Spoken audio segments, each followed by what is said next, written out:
Selamat hari Selasa teman-teman. Kita bersyukur kita boleh bertemu kembali di dalam PA Online GKA Immanuel Malang.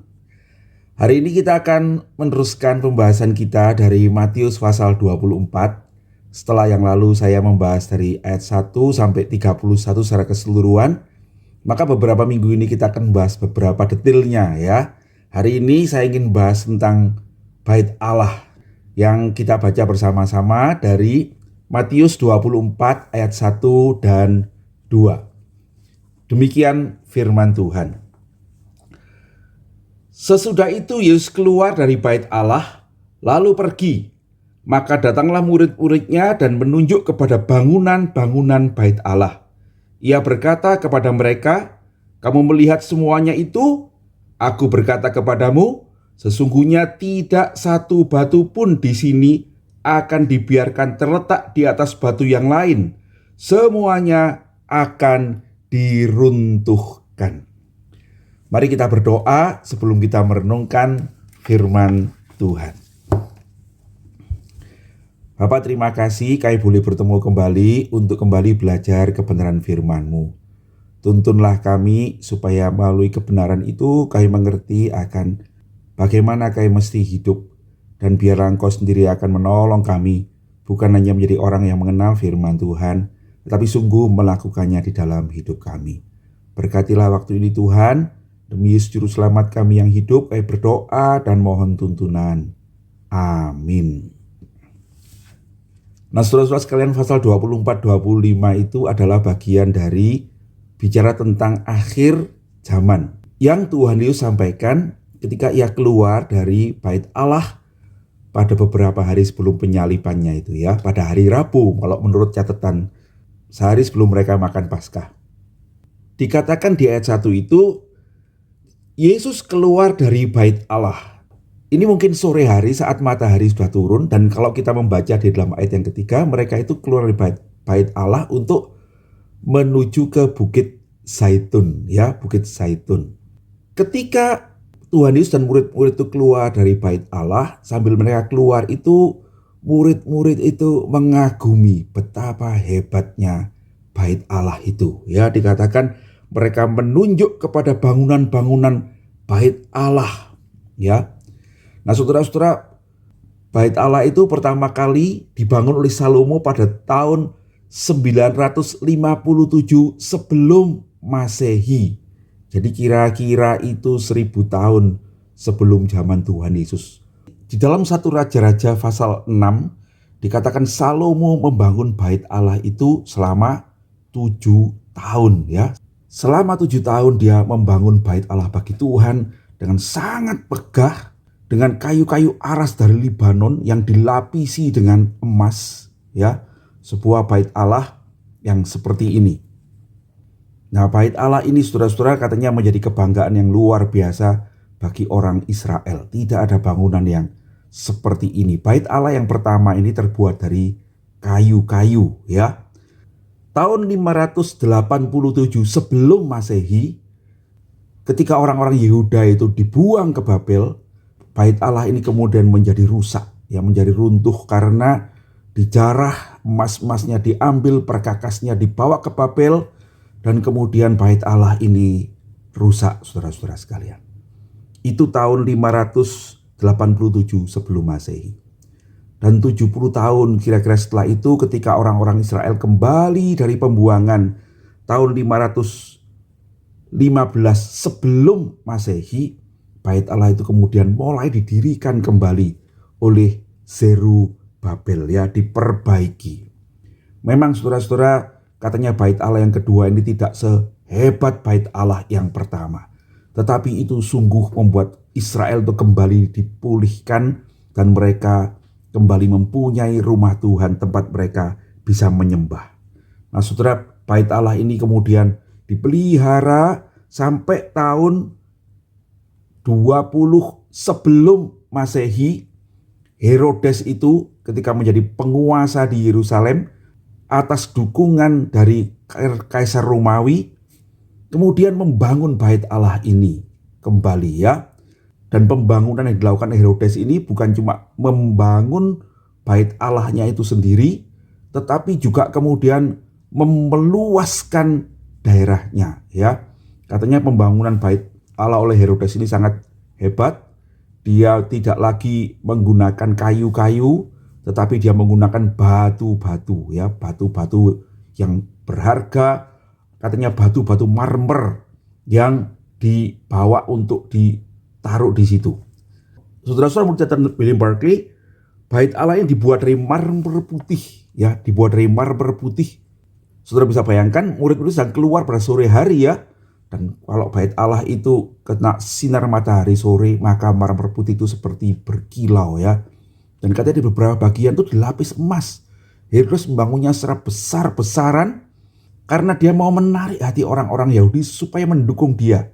Sebab dia sendiri adalah penguasa di Yerusalem di antara orang Yahudi, tetapi dia sendiri adalah orang Edom, ya, bukan orang Yahudi asli. Dan Herodes ini kemudian dihormati karena dia sepertinya mendukung penyembahan kepada Allah oleh orang-orang Yahudi ini. Saudara-saudara, dikatakan dalam pembangunannya itu Herodes memperluas bait Allah, ya, memperluas bait Allah. Nah, saudara-saudara, ini gambarnya, ya, bait Allah pada masa Herodes. Jadi yang di tengah itu adalah bait Allah Salomo, tapi pada masa Herodes itu diperluas sampai besar sekali, ya. Dan kemudian di situ diletakkan bangunan yang dari marmer. Nah, saudara, katanya, ya, menurut catatan William Barclay itu tiang marmernya itu bisa setingginya 11 meter. Dan pilarnya itu begitu besar sehingga dibutuhkan 3 orang bergandengan, ya, untuk bisa memeluk satu tiang marmer itu, ya. Kemudian batu-batu yang digunakan itu luar biasa hebat, ya. Menurut catatan William Barclay dan John MacArthur itu dikatakan bahwa ada batu-batu yang begitu besar yang diletakkan di bait Allah itu, ya. Ada yang ukurannya itu luar biasa, saudara-saudara. Saya sampai merasa masa sebesar itu sih, begitu, ya. Ada satu batu yang bisa berukuran 3 meter kali 3 meter kali 12 meter. Saudara-saudara, itu satu batu yang masif. Bayangkan, ya, itu seperti satu rumah. Dan itu beratnya bisa ratusan ton, ya. Dan itu ada di tempat itu, ya.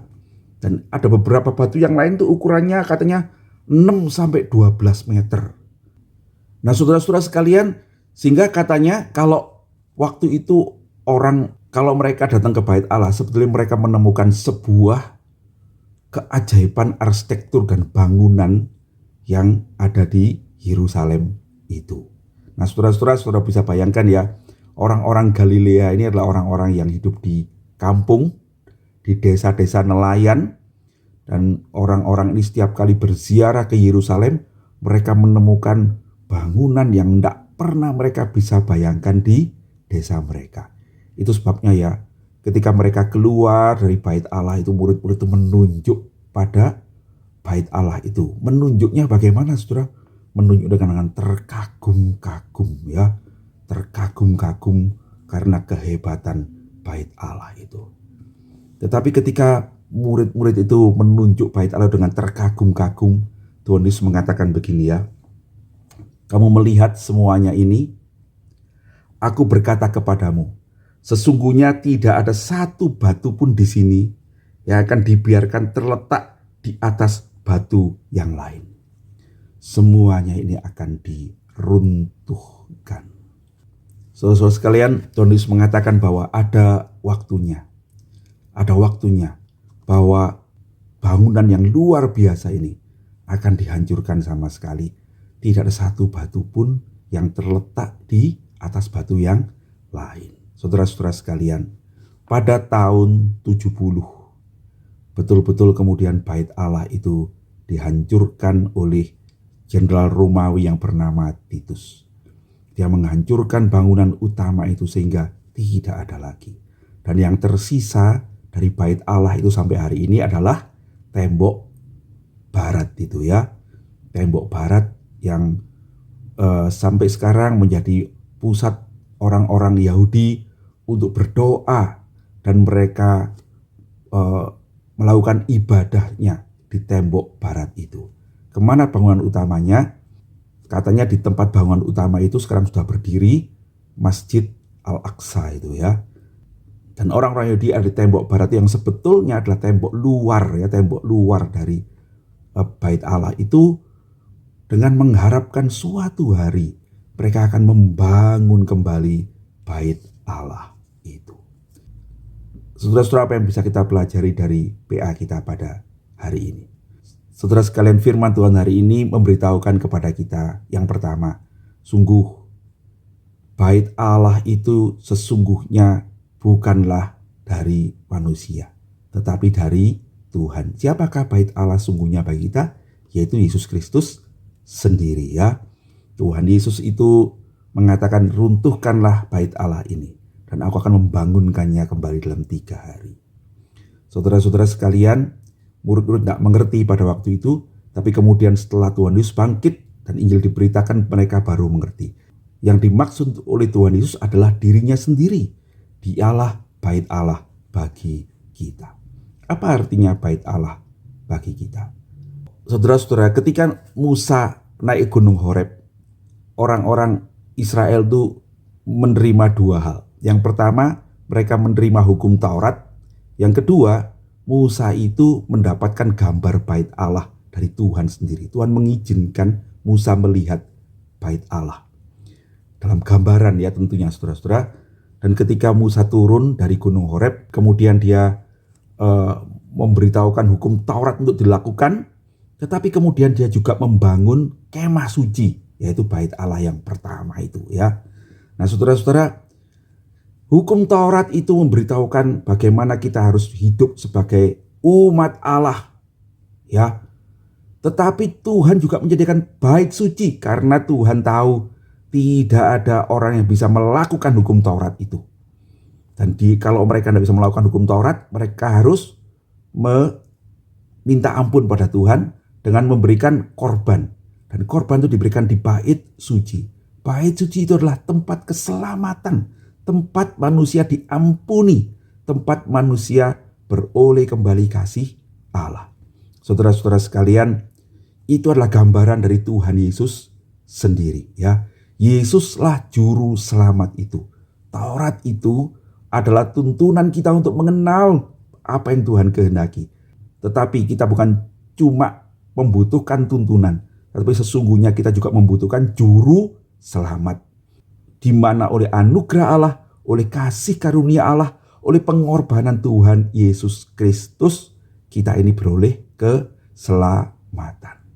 Tuhan Yesus berkata, runtuhkanlah Bait Allah ini dan akan bangunnya dalam 3 hari. Tuhan Yesus mati pada waktu dia disalibkan, dan pada hari yang ketiga dia bangkit.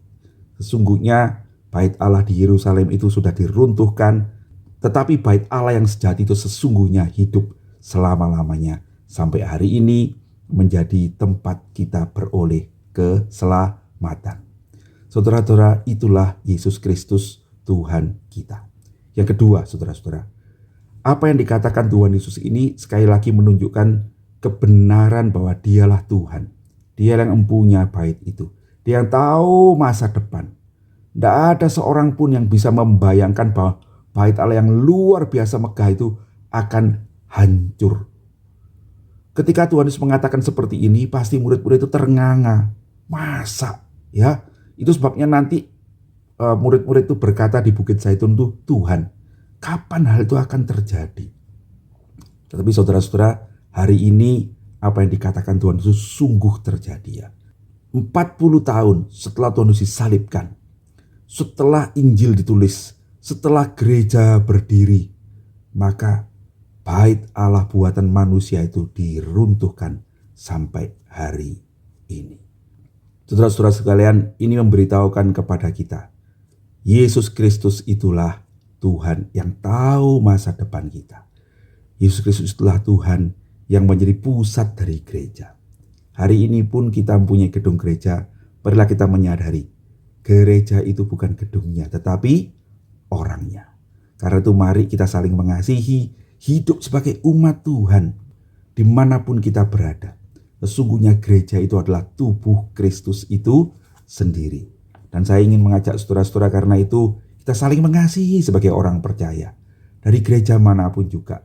karena kita semua adalah tubuh Kristus yang adalah gereja rumah Allah yang sejati itu, yang memberikan keselamatan karena iman kepada kita sekalian umatnya. Tuhan kiranya memberkati dan menuntun kita sekalian untuk hidup seturut kebenaran-kebenarannya. Mari kita berdoa. Tuhan Yesus, terima kasih kami boleh belajar firman-Mu pada hari ini. Tuntunlah kami untuk melakukannya. Buatlah kami selalu ingat Engkaulah bait Allah kami yang sejati. Engkaulah tempat kami beroleh selamat. Engkaulah juru selamat kami. Tuntunlah kami untuk mengasihi-Mu ya Tuhan. Tuntunlah kami untuk mengasihi saudara-saudara seiman di dalam Kristus Yesus. Pimpinlah kami semua hidup di dalam-Mu ya Tuhan. Dan biarlah dengan begitu kami menyembah kepada Allah dengan benar di dalam Yesus Kristus Tuhan kami. Terpujilah nama Tuhan. Demi Yesus Juru Selamat kami yang hidup, kami berdoa dan mengucap syukur. Amin. Sampai bertemu nanti sore saudara-saudara, kita boleh mendiskusikan hal ini. Tuhan Yesus memberkati.